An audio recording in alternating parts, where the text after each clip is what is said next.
Muy buenas noches y bienvenidos a una nueva emisión de Blanco y Negro. La Asamblea Nacional aprobó la noche del martes 17 de septiembre las reformas al Código Orgánico Integral Penal, COIP, relacionadas a la lucha contra la corrupción, entre ellas el comiso sin condena. Sin embargo, la incautación de bienes por corrupción no fue aprobada. Esta propuesta solamente contó con el respaldo de 59 votos. Y este es justamente el tema que vamos a abordar aquí esta noche. Iniciamos.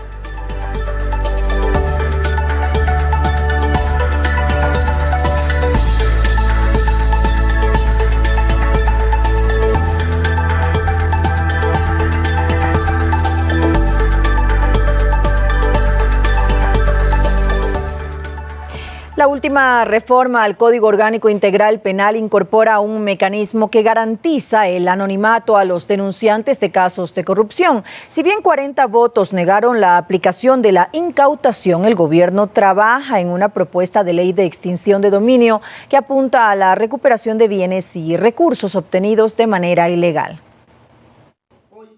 Los denunciantes de casos de corrupción tienen al menos la garantía en la reserva de su identidad. El Código Orgánico Integral Penal, que fue reformado por la Asamblea, establece un mecanismo que garantiza su protección ante posibles casos de intimidación o acoso. Para que se dé un código alfanumérico para que no se reconozca quién es el denunciante. Esta medida, más la aplicación de la figura del comiso sin sentencia, son parte de las estrategias legales perfeccionadas para combatir la corrupción. Pese a que 40 votos negaron la semana pasada en la Asamblea la aplicación de la figura de incautación de bienes a los acusados y sentenciados por actos que atentan contra los bienes y recursos de todos. Para contrarrestar esta decisión del Parlamento, el gobierno presentará en estos días un proyecto de ley que apunta justamente a evitar que la viveza de unos triunfe sobre las falencias en la aplicabilidad de la justicia. Presentaremos la ley de extinción de dominio, que es un compromiso asumido con el gobierno nacional y en el que, entiendo yo, los asambleístas estarán siempre dispuestos a colaborar y a debatir y a discutir. Para el abogado penalista Gonzalo Silva, es necesario perfeccionar la aplicación de la norma en los considerados delitos económicos. Que debe eliminarse del catálogo sancionador o catálogo penal el proceso abreviado, como debe eliminarse la cooperación eficaz, porque esto permite que, siendo parte de la delincuencia, así participe como autor o coautor en los hechos, pues se beneficie de todas estas canonjías jurídicas. Javier Ceballos, Medios Públicos. Y para tratar este tema saludamos y presentamos a nuestros invitados de esta noche. Ellos son Raúl Tello, asambleísta por el movimiento Unidos por Pastaza. Él votó a favor de la incautación de bienes por corrupción. Y también nos acompaña Juan Cristóbal Lloret, asambleísta por la Revolución Ciudadana, quien votó en contra de la incautación. Hacemos una breve pausa y enseguida continuamos junto a ustedes. No se vayan, esto es Blanco y Negro.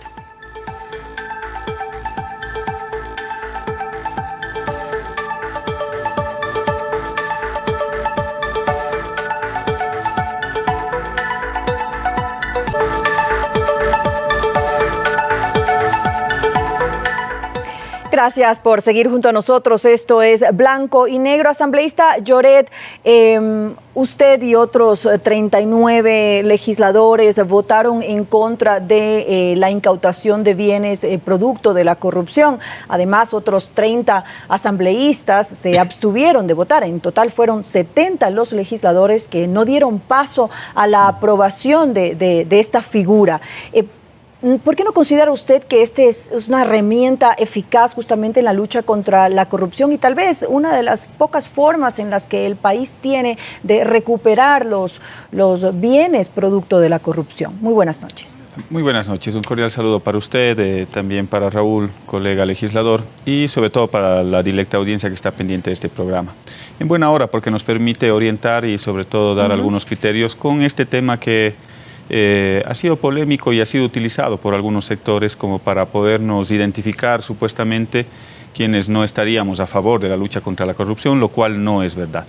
Primero, empezaré diciendo que en la Asamblea Nacional la Revolución Ciudadana no tiene una mayoría por sí sola. Es más, la mayoría la tienen con el gobierno, conjuntamente con otras fuerzas políticas, como creo en su momento estuvieron los socialcristianos, independientes, BIM, BADI. Es decir, no dependen de los votos de la Revolución Ciudadana para poder aprobar las leyes o para iniciar procesos de fiscalización. En este caso, ¿se pusieron de acuerdo tal vez correístas y socialcristianos para frenar esta iniciativa? Pero insisto, aquí la mayoría no la tenemos nosotros, la mayoría la tiene el gobierno. Entonces, si ellos necesitaban aprobar ese tema, debían utilizar su mayoría que tienen en la Asamblea Nacional, que la mayoría no solo sirva para el reparto de las comisiones, que la mayoría también sirva para legislar y para fiscalizar, no para perseguir a una determinada tienda o fuerza política, una bancada. Con ese antecedente quiero ir al tema que quizás es un tema de fondo. Dentro de las diferentes reformas al Código Orgánico Integral Penal habían algunas figuras que se introdujeron en el debate. Una de ellas tenía que ver con la incautación, que no tuvo los votos.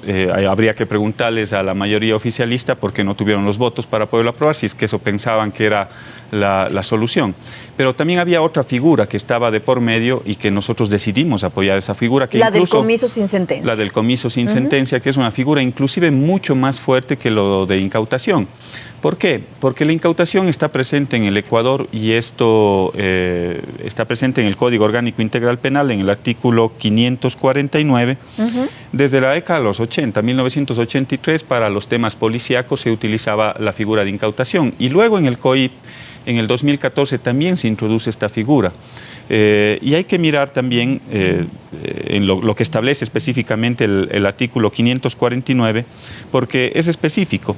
Ahí se establecen como medidas cautelares, eso dice el artículo 549, que los operadores de justicia, es decir, los jueces, pueden otorgar algunas medidas. Eso está vigente en el Ecuador. El primero es el secuestro de bienes, el segundo es la incautación, el tercero es la retención y el cuarto es la prohibición de enajenar. Como ustedes pueden darse cuenta, si revisan el COIP, en el 549 existen esas 4 figuras. Y tenemos que ser un poco más específicos, inclusive para que los mismos ciudadanos conozcan. Hay diferentes tipos de medidas cautelares. Las medidas personales, es decir, la prisión preventiva, la prohibición de salida del país, el grillete electrónico, que son medidas que se utilizan a nivel de las personas, y las medidas reales. Dentro de las medidas reales tenemos estas medidas cautelares que pueden utilizar los jueces, que está vigente en el Ecuador, y es por eso que no solo la bancada de la Revolución Ciudadana no votó a favor de la incautación, sí a favor del comiso sin condena, sino también otras fuerzas políticas, porque en materia jurídica ya el juez tiene esos instrumentos y que son medidas cautelares que se las utiliza en cualquier etapa del proceso. Lo que se planteaba con el tema de incautación es utilizar esa medida en una etapa preprocesal, y hay que tener claro, para que los ciudadanos tengamos todos los elementos, cuando se utiliza dentro de un proceso judicial, un fiscal inicia una investigación, eso se llama una indagación previa. Dentro de la indagación previa, él podía aplicar la medida de incautación, lo cual es atentatorio porque todavía no está llamado a juicio. Nosotros, si es que somos legisladores responsables, es por eso que algunos legisladores juristas que están adentro de la Asamblea Nacional, socialcristianos, independientes de la Revolución Ciudadana, no fueron a favor de esa figura, porque era una figura que según el marco constitucional y según el marco internacional es atentatoria hacia los derechos de los ciudadanos, la presunción de inocencia y los derechos de la propiedad. Ya vamos a hablar de eso. Ahora, asambleísta Tello, como nos está diciendo la asambleísta Lloret, es verdad que las medidas cautelares donde se incluye la incautación ya existen, de hecho, en el Código Orgánico Integral Penal, y esto apunta a todos los delitos, es decir, los jueces tienen la potestad de dictar que se dé una incautación en base a cualquier delito cuando ellos lo consideren necesario. Sin embargo, en este caso específico, al quedar justamente la potestad a los jueces, no estamos dejando la puerta abierta a la corrupción para que esos jueces entonces tengan la potestad que han tenido siempre de decidir si dictan o no incautación de los bienes producto de una corrupción. Y tal vez si se hubiera dado paso a la aprobación de la incautación, en este caso específico, apuntando a los funcionarios públicos, a la administración pública, ¿no hubieran tenido esa puerta tan abierta? ¿Cómo lo ve usted? Buenas noches, Muy buenas un saludo, noches. Juan Cristóbal, compañero asambleísta y a todos los televidentes. Mire, en primer lugar yo debo hacer una puntualización y obviamente discrepo con Juan Cristóbal al respecto de la mayoría que opera en la Asamblea Nacional. En temas fundamentales que tienen que ver en la lucha en contra de la corrupción, lamentablemente la mayoría que ha operado es la mayoría de Alianza País, que se instaló en la Asamblea Nacional a partir del 14 de mayo del 2017.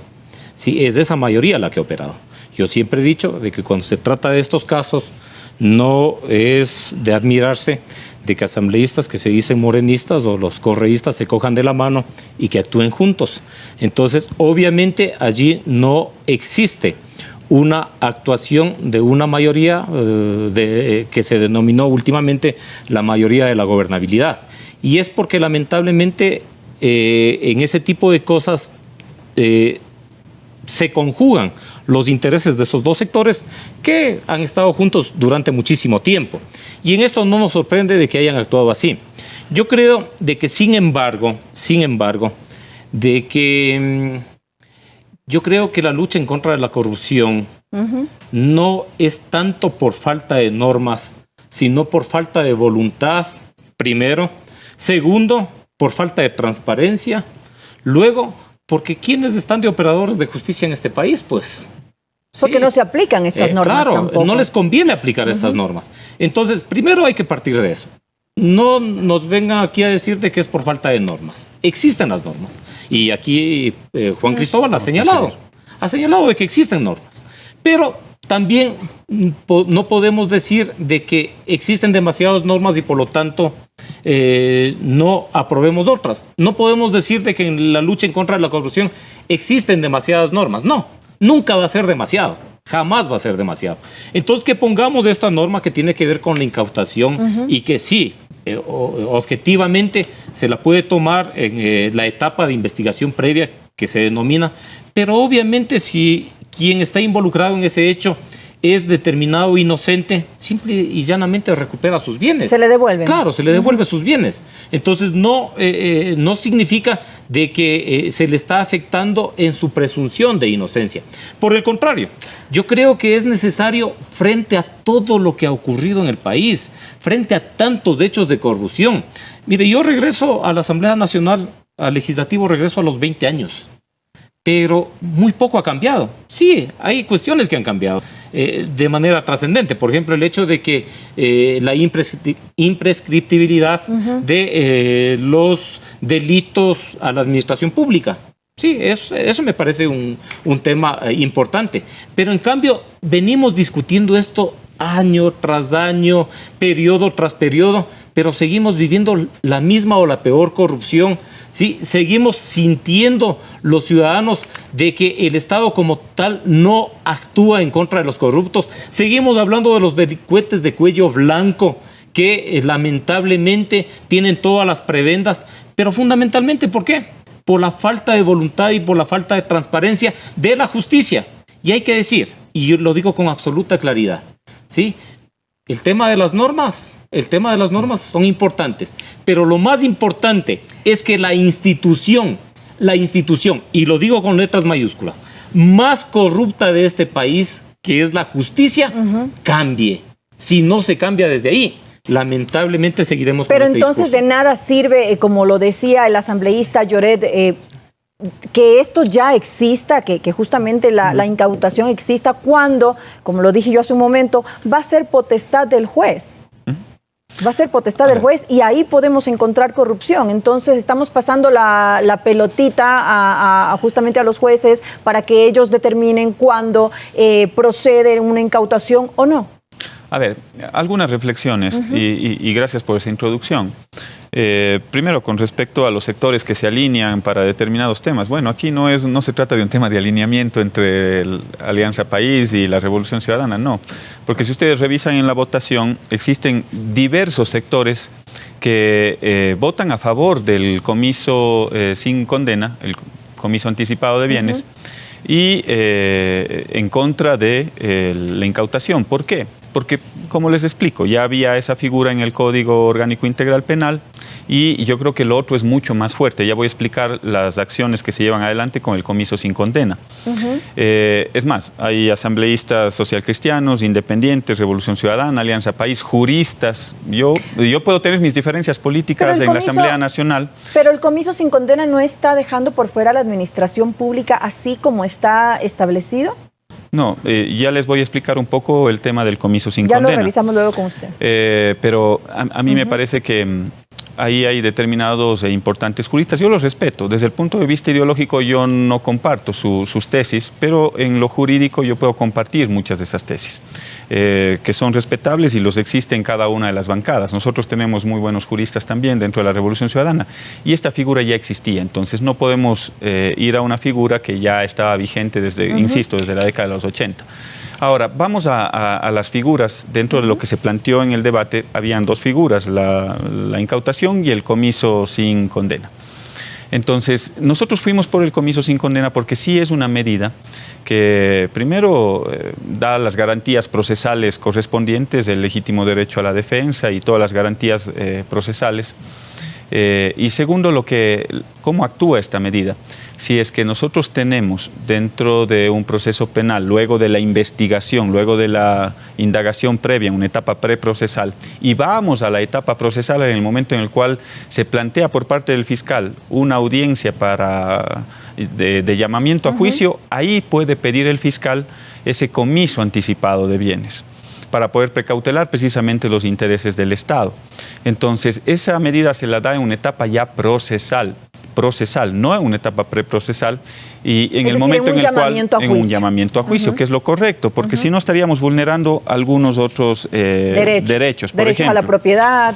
Derecho a la propiedad, presunción de inocencia, lo señalado en el artículo 76, numeral 2 de la Constitución, vulnera el derecho a la propiedad. Caso contrario, en el artículo 26, en el artículo 66, numeral 26 de la Constitución, o viola el artículo 17 de la Declaración Universal de los Derechos Humanos, o la Declaración Americana de Deberes del Hombre, que se estableció en su artículo 21.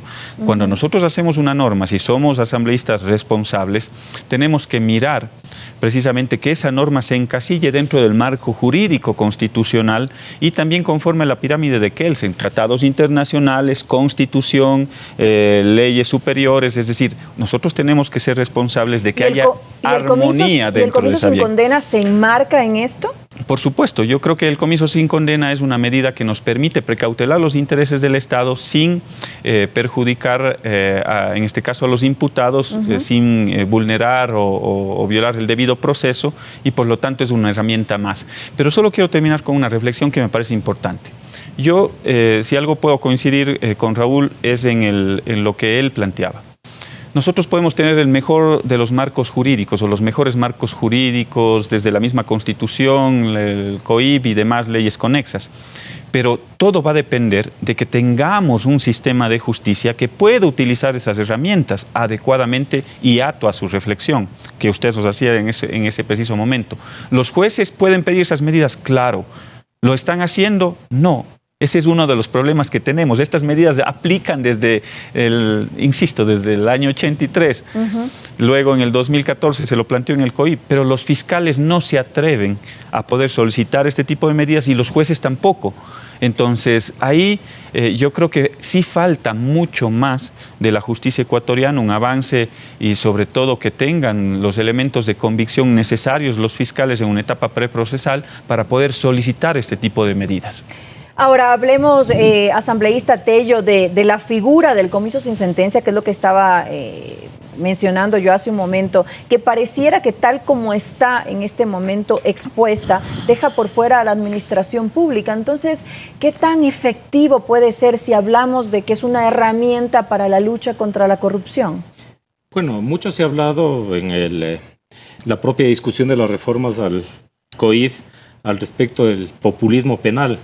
Sí, que de alguna manera la Asamblea Nacional responde a la demanda que en las calles existe de la población de la lucha en contra de la corrupción.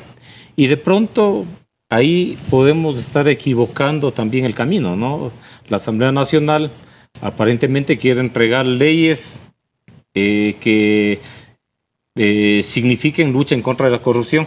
Pero, que supuestamente cumplen ese propósito. Si tenemos esas leyes y si no tenemos jueces y fiscales honestos, transparentes, diáfanos, podemos tener las leyes que sean. Entonces, la Asamblea quiere darle una respuesta al país en la lucha en contra de la corrupción. Yo creo que tenemos que escoger otro camino. Sí, está bien pero el camino es diferente. Por ejemplo, al respecto de los requisitos para los jueces y fiscales. Sí, ahí yo creo que tenemos que ser mucho más drásticos en el tema de la selección de jueces y fiscales de este país. Sí, ahí tenemos jueces involucrados en hechos de corrupción que han sido denunciados por la mesa de la verdad, por las mesas de la verdad y la justicia, que siguen dictando sentencias. Ahí tenemos jueces señalados en los cuadernos, en las anotaciones de Pamela Martínez, sí, que siguen dictando sentencias. ¿En qué condiciones cree que están dictando esas sentencias? ¿Qué garantía tenemos los ecuatorianos de que esos jueces van a resolver apegados a derecho? Ahora, claro, yo sí creo que el tema del comiso sin sentencia deja por fuera a los delitos de la administración pública. Así es. Sí, porque de manera fundamental se refiere a la delincuencia organizada, se refiere a los procesos de lavado, trata de personas, tráfico de migrantes, enriquecimiento privado no justificado, testaferrismo, terrorismo y delitos por drogas. Y no se habla de peculado, no se habla de cohecho, no se habla absolutamente de obviamente de esos delitos. No están los delitos en contra de la administración pública. Se puede querer decir de que en los procesos por lavado o por ni siquiera está de enriquecimiento ilícito. Entonces, realmente el justificar, el no haber aprobado la incautación, porque ahí sí estaba claramente determinado que eran los hechos relacionados con delitos de la administración pública. En la incautación sí estaba. Con haber votado a favor de este comiso, yo creo que no es justificable. No existe justificación. ¿Por qué no se tomó en cuenta esto, asambleísta Lloret, en el momento de estas discusiones acerca de las reformas que se iban a realizar al COIP, que no estaba especificado justamente la administración pública en el comiso sin sentencia? Pareciera que, como lo dice el asambleísta Tello, se está dando la excusa de que se votó por el comiso sin sentencia y por eso no se votó por la incautación de bienes, y sin embargo estamos viendo que hay esa diferencia. A ver, yo creo que dentro de la Administración de Justicia existen una serie de medidas y sobre todo de carácter cautelar que pueden utilizar los fiscales y los jueces, precisamente para ese tipo de delitos. Pueden utilizarlo. Son herramientas que tienen los fiscales en función de la gravedad del cometimiento de los delitos que permitan garantizar los intereses a favor del Estado. Dentro de las medidas cautelares que están, vuelvo y repito, en el artículo 549, para todos los delitos, ojo, entiéndame bien, para todos los delitos de manera cautelar, es decir, en una etapa preprocesal, se puede solicitar a discreción. Claro, el juez es el que al final toma la decisión. Y luego hago una reflexión sobre ese tema. Se puede utilizar el secuestro de bienes, la incautación, la retención, la prohibición de enajenar. Eso aplica para también los delitos contra la administración pública. Y corrijo nada más un tema que hace un rato se decía, en el comiso anticipado de bienes sí está el enriquecimiento privado no justificado. No justificado. Pero enriquecimiento privado, no estamos hablando de administración pública, no está ahí especificado lo que decíamos, no está especificado cohecho. Cohecho, concusión. Exactamente. Sí, pero un fiscal un fiscal puede solicitar medidas cautelares aplicando el artículo 549 por esos delitos. Puede aplicar secuestro, incautación, retención, prohibición de enajenar. Es decir, herramientas jurídicas sí hay. Y ahí voy al tema de fondo que decía hace un momento. ¿Los fiscales están aplicando o no lo están aplicando? Ese es parte de los temas que deberíamos revisar y que dentro del debate podemos quizás hasta coincidir con Raúl. Yo no creo que exista por parte de algunos fiscales y de algunos jueces esa voluntad para poder avanzar en ese ámbito, en la aplicación de estas medidas. Es decir, instrumentos jurídicos los tenemos en el Ecuador. Lo que no ha pasado en el Ecuador es que esos instrumentos se los utilice adecuadamente. Y más aún, y ahí sí voy a hacer un criterio quizás de orden político en este tema, más allá de los criterios jurídicos que los he expuesto. Cuando nosotros tenemos un fiscal o una fiscal de 10 sobre 20 en su nota académica para poder postular a la Fiscalía Nacional del Ecuador. O sea, ¿qué podemos esperar? Cuando se utilizan las herramientas de persecución en función de intereses políticos, ningún fiscal se va a aventurar, si es que no están sustentados los temas dentro de la etapa preprocesal, si no tienen todos los elementos de convicción, ningún fiscal se va a jugar para poder solicitar estas medidas, porque saben que los argumentos son débiles en algunos casos. Entonces, ahí lo que necesitamos es mejorar las etapas preprocesales, darles todo el apoyo y las garantías que necesita la Fiscalía para que haga su labor, una labor investigativa que pueda recabar todos los elementos. No puede ser que por un cuaderno se le pueda imputar a un ciudadano. No, se necesitan en materia penal elementos probatorios, la materialidad de la prueba que se llama, para poder imputar y ahí sí solicitar con toda la firmeza y con toda la voluntad este tipo de medidas. No lo hacen precisamente porque en algunos casos, no en todos por supuesto, no tienen esos elementos de convicción. Es pura persecución en algunos de los casos. Pero entonces, ¿esa es la respuesta, fortalecer a la Fiscalía? A ver, mi estimado Juan Cristóbal, yo sí prefiero tener una fiscal de 10 sobre 20 en un proceso en un concurso transparente, antes que tener un contralor que tuvo 100 sobre 100 y que ya vemos los resultados, o un fiscal, como fue el caso de Chiriboga y como fue el caso de Vaca, también de 100 sobre 100, en procesos de selección amañados, en procesos de selección en donde esos eran las únicas mentes brillantes de este país y que obtenían 100, pero que en los resultados, ¿qué es lo que vemos? La historia, ¿qué es lo que nos dice? Y la historia reciente, ¿sí? Un contralor fugado, un fiscal tremendamente cuestionado como fue Chiriboga, un fiscal destituido por la Asamblea Nacional y también por el Consejo de Participación Ciudadana, como fue Carlos Vaca Mancheno, y que tiene un proceso escondido que no se sabe en dónde está por hechos de corrupción en la Contraloría General del Estado, y podemos ir enumerando una serie de hechos más relacionados al accionar de esos funcionarios que obtuvieron 100 sobre 100. Pero que esto sin lugar a dudas tiene que funcionar en forma integral, es decir, no solamente como usted lo decía hace un momento, asambleísta Tello, es que la norma esté bien elaborada, que hayan nuevas leyes o nuevas reformas para que esto funcione. Tiene que ser de forma integral, es decir, tiene que fortalecerse la Fiscalía, tiene que fortalecerse la Contraloría. Aquí hay dos cosas. El presidente de la República nos ofreció la cirugía mayor en contra de la corrupción. El pueblo ecuatoriano mayoritariamente votó en la consulta popular del 4 de febrero, me parece que fue el 2018, al respecto de qué, ¿sí? De que se sancione con la pérdida de los bienes a toda persona que esté involucrada en actos de corrupción. La Asamblea, con esta reforma del COIF, ha sido coherente con esa respuesta que el pueblo ecuatoriano nos dio en consulta popular. Yo creo que no hemos sido coherentes. Y no hemos sido coherentes porque obviamente ha habido grupos que de alguna manera se curan en sano, pues. Y se curan en sano, ¿por qué? Porque si bien es cierto, estas reformas del COIF no podrían aplicar a los delitos que se cometieron en los 10 años anteriores, o bueno, para no ser específicos, digamos, en los 20 años anteriores.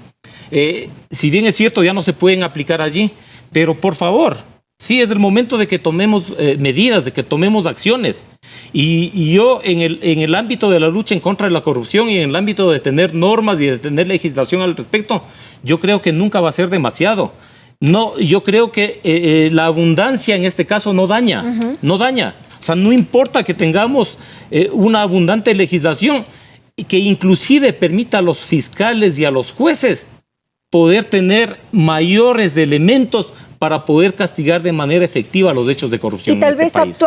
y tal vez actuar, asambleísta Lloret, de una manera más ágil. ¿Por qué? Porque en el comiso sin sentencia es necesario que haya un llamamiento a juicio y esto toma un tiempo. Justamente la idea de la incautación de los bienes es evitar que en ese tiempo se puedan vender o se pueda deshacer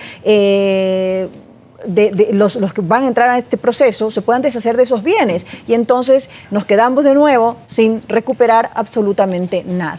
A ver, vuelvo a retomar el tema en lo jurídico también. Insisto, el fiscal puede solicitar en una etapa preprocesal, es decir, de indagación previa, una medida cautelar. ¿Y eso medida cautelar antes del llamamiento a juicio? Antes del llamamiento a juicio. Puede pedir el secuestro de los bienes, la incautación, la retención, la prohibición de enajenar. Herramientas jurídicas las hay, no hay pretexto para la corrupción de este gobierno y de todos los gobiernos anteriores. Aquí Raúl decía que estas herramientas no sirven o no se pueden aplicar para los gobiernos anteriores. No, sí se pueden aplicar. Todas estas herramientas están vigentes en el Código Orgánico Integral Penal. Código Orgánico Integral Penal. Es decir, hay una figura que es la del comiso sin condena, que lo que busca con esta medida es sí hacerlo efectivo en una etapa ya procesal, es decir, cuando se da el llamamiento a juicio.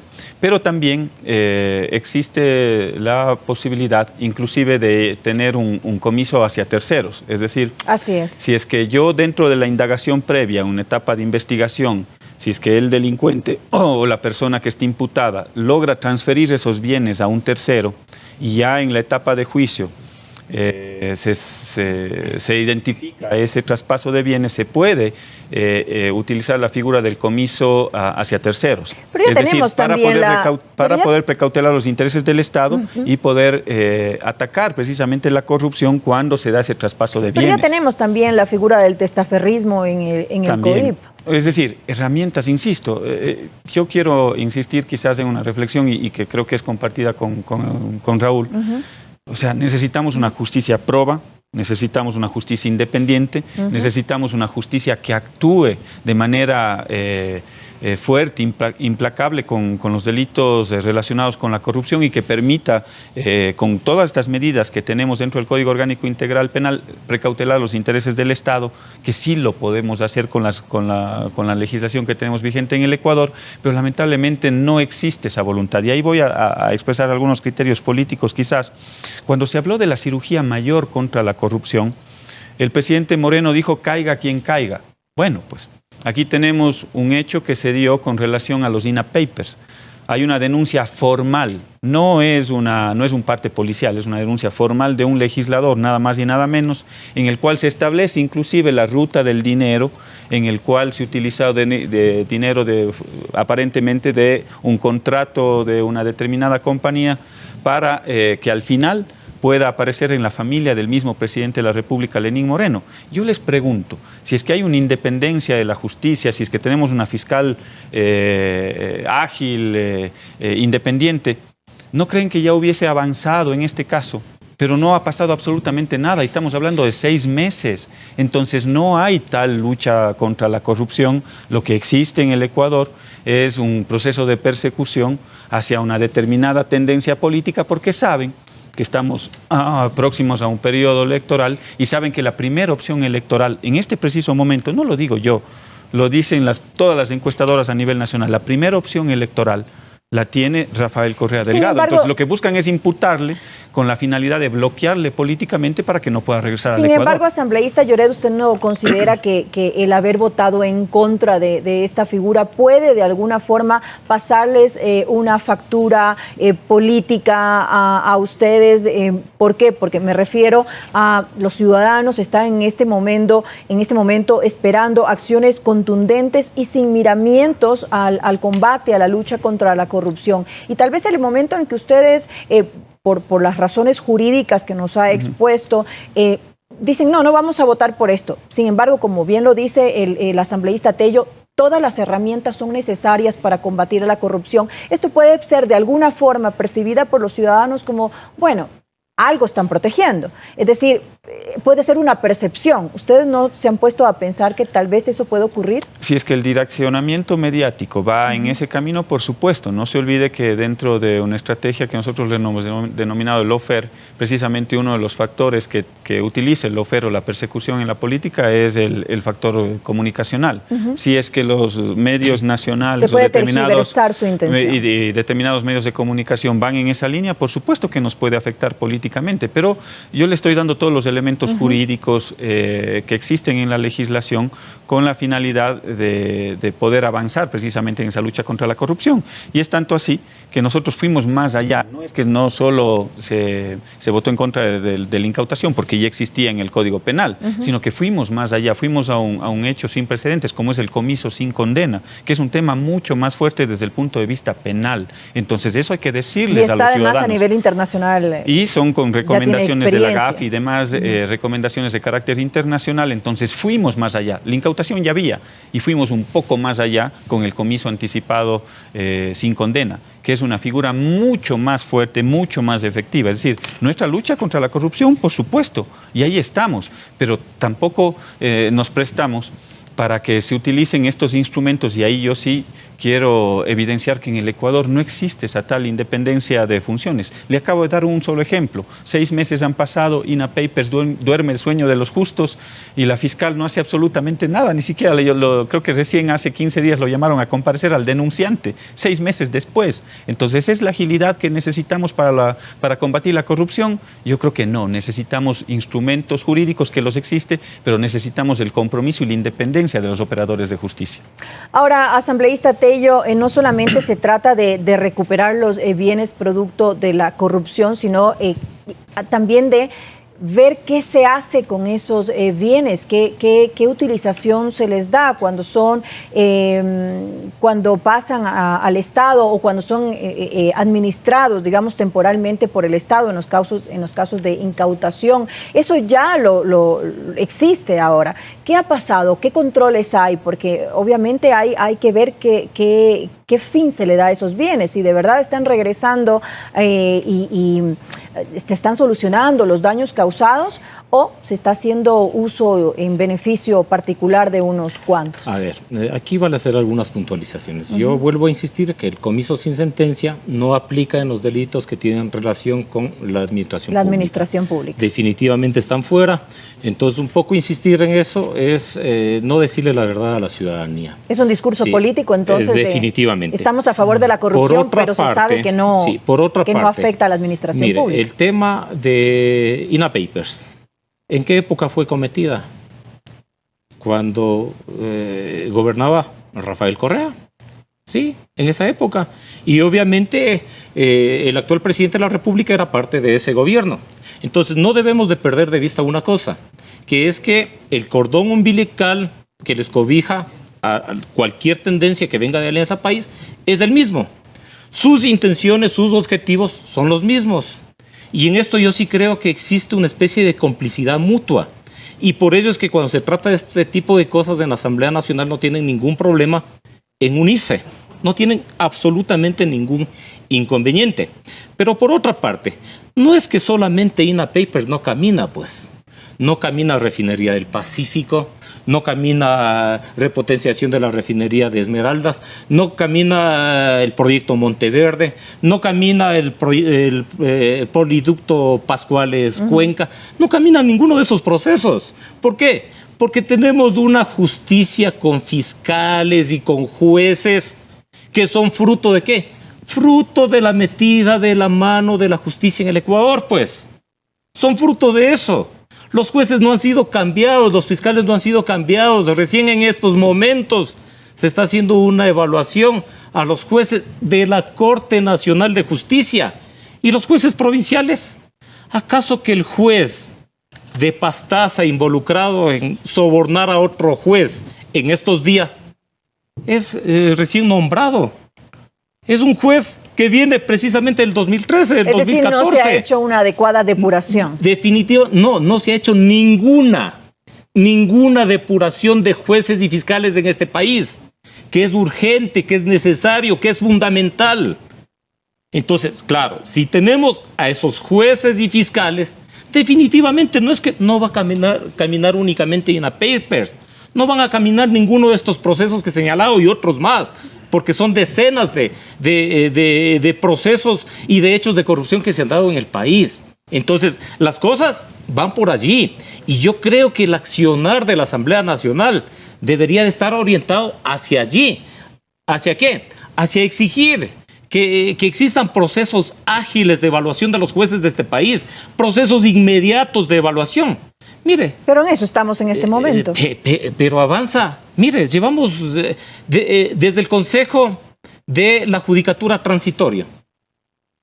No se le permitió hacer la evaluación a los jueces nacionales. Recién se está haciendo. ¿Qué tiempo más nos va a llevar eso? ¿Cuándo vamos a llegar a los jueces provinciales? ¿Cuándo vamos a llegar a los fiscales?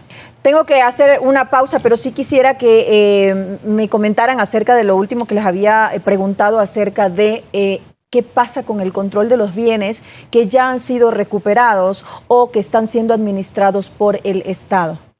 Bueno, esos bienes tienen que en un momento determinado procederse a un remate. ¿Pero hay controles actualmente? Valdría la pena, esa pregunta la tiene que responder precisamente quienes hoy están al frente de la institucionalidad pública. Entiendo que Inmobiliar es la que administra esos bienes del Estado. Habría que revisar si es que está cumpliendo o no con su papel. Y por supuesto es nuestra obligación darle seguimiento. Eso iba a decir, no es obligación de los legisladores justamente revisar que esto se esté cumpliendo. Bueno, se conoce que lamentablemente también han existido determinados funcionarios relacionados con Inmobiliar que le dan un uso muy alegre a esos bienes, no únicamente provenientes de hechos de corrupción, porque son muy pocos, sino más bien provenientes del narcotráfico y que realmente usufructan de esos bienes, ¿no? Pero yo le digo ya en el plano personal del legislador, qué complicado resulta hacer fiscalización en este país en las actuales circunstancias, por todos los hechos de corrupción que salen todos los días en el país. Sí, realmente yo creo que para poder aclarar, sí, transparentar todo esto, necesitamos por lo menos el mismo tiempo que se demoraron estos hechos de corrupción, es decir, alrededor de unos 10 años. Entonces, realmente la situación es complicada y mucho más para los legisladores, que no tenemos los instrumentos para hacerlo, los instrumentos de investigación. Porque además de eso, en el propio ámbito jurídico, el control de la Asamblea es un control de carácter político, exclusivamente político. Entonces, obviamente, ¿a quién le corresponde hacer este control? Son precisamente a los operadores de justicia, al ámbito jurisdiccional. Y ya he mencionado cuál es mi opinión al respecto de la justicia en este país. Pero también es obligación de los asambleístas que revisen esto, que justamente velen por los intereses de los ciudadanos en cuanto a revisar los temas de corrupción. Solo una puntualización. Si nosotros determinamos hechos irregulares, digamos en el caso de Inmobiliar, los funcionarios de esa institución no son sujetos de enjuiciamiento político. No son sujetos de control político por parte de la Asamblea Nacional. ¿Qué tendríamos que hacer nosotros? Ir a presentar la denuncia, ¿en dónde? En la Fiscalía. Y entonces ahí llegamos de nuevo al punto de la justicia. Por eso es que en el ámbito de la lucha en contra de la corrupción el tema de la justicia es fundamental. Bueno, me quedo con eso, asambleísta Tello. Hacemos una breve pausa y enseguida continuamos con Blanco y Negro. No se vayan.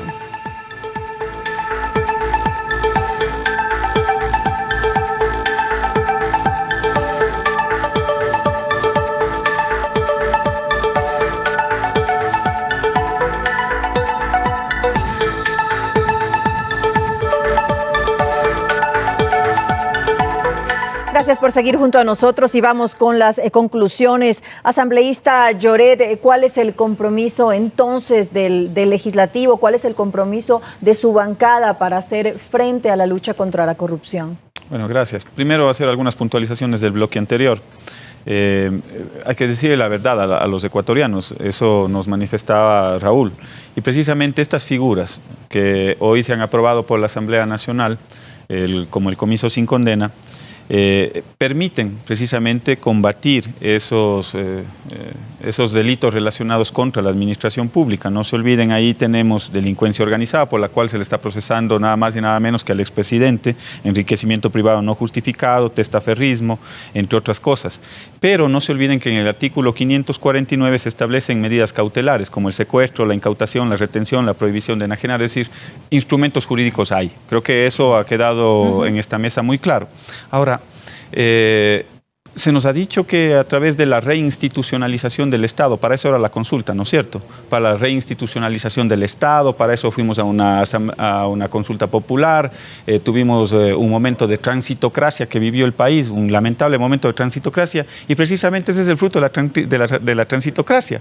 Fiscales de 10/20, contralores que no sabemos si son contralores o no. Hace un rato se cuestionaba al ex contralor, que evidentemente ha estado inmerso en diferentes series de delitos, pero ustedes pueden imaginarse que el contralor estuvo en esos delitos y el subcontralor, nada más y nada menos que el subcontralor, no, es inocente y no tiene nada que ver. Bueno, pues a mí me quedan las dudas, nada más.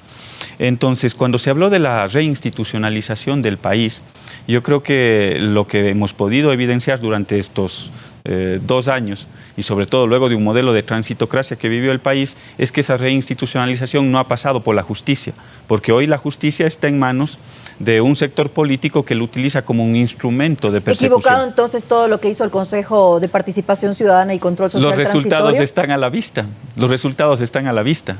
No avanzan, no caminan los procesos en el caso de INA Papers y en otros casos adicionales. ¿Y antes sí caminaban? Bueno, si es que hubiésemos tenido este caso, si hubiese saltado en momentos anteriores, yo les aseguro que sí, por supuesto.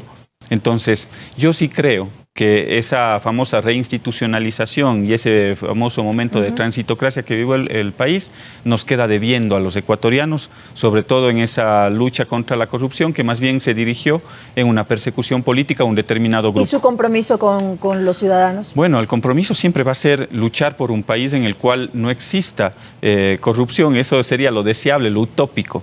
Pero no nos olvidemos que aquí este es un mal endémico de las sociedades y se necesitan no solo instrumentos jurídicos, esos son importantes, se necesita cambios culturales, cambios estructurales. Eso no se lo logra de la noche a la mañana, no se lo logra solo con leyes, no se lo logra solo con políticas públicas. Se necesita un cambio de actitud de todos los ciudadanos en todos los ámbitos. Sin lugar a dudas. Esa es la última reflexión. A ver, yo creo que nunca hubiesen saltado los casos, porque obviamente no saltaron. Y si alguien les hizo saltar en el gobierno anterior, ustedes saben cómo era perseguido ese ciudadano. ¿Sí? Si alguien se atrevía, solamente le pongo un ejemplo de las últimas noticias que tenemos, de quién fuera apresado por un tema de narcotráfico recientemente. Este señor Larrea, hermano de un alto funcionario en el gobierno anterior, que cuando alguien lo señaló, un medio de comunicación lo señaló, obviamente se lo cuestionó en una sabatina y se le obligó a pedir disculpas. Y con el paso del tiempo, ¿qué es lo que quedó demostrado? De que esas denuncias tuvieron asidero y que desde el poder se les defendió. Y se les defendió en temas ni siquiera de delitos en contra de la administración pública, sino en temas de narcotráfico. De narcotráfico se les defendió. Así como se le defendió a Pedro Delgado. Sí, y pusieron las manos en el fuego. Y si es que se demostraba que era culpable, renunciaban al cargo y nunca renunciaron. En ese momento no funcionó entonces la justicia. Claro, pues no funcionó nada, porque todo estaba controlado, porque toda la estructura que construyeron para la corrupción y para la impunidad en este país funcionó a la medida de las necesidades y de los objetivos que se plantearon. Esa es la realidad. Ahora, ¿qué necesitamos? Como una medida paliativa inmediata. Yo sí demando del presidente de la República que en el veto haga constar, por lo menos, si ya no hay cómo, el tema de la incautación, porque obviamente no hay cómo introducir una norma que no fue aprobada, tratada. Así es, en la Asamblea Nacional, pero que sí. Es decir, en este momento no hay esa posibilidad. Sí, pero que se lo haga constar en el tema del comiso, a los delitos de peculado, de enriquecimiento ilícito, de cohecho, de concusión. Que se haga constar eso. Esa es la opción eso que sí tiene, se lo puede hacer. Esa es la opción que tiene en este momento el presidente de la República. Y yo como asambleísta, yo creo que la Asamblea, para enmendar lo que no hizo, obviamente nos corresponde allanarnos a ese veto. Y ojalá el presidente de la República así lo haga.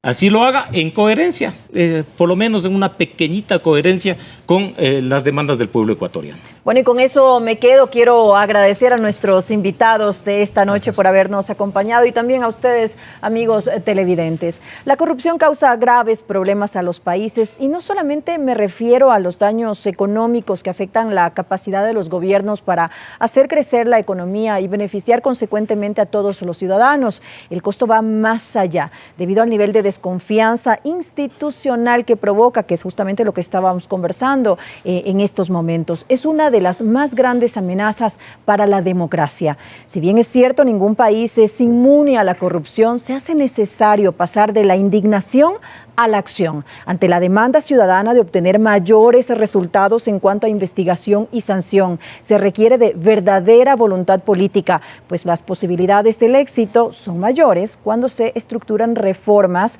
para atacarla desde todos los ángulos. Entre los mecanismos necesarios se requiere de un marco normativo más favorable para reducir la impunidad. Entonces, aquellos a quienes les corresponde, ¿están haciendo lo suficiente en nuestro país? Ustedes tienen la respuesta. Gracias y nos vemos la próxima semana.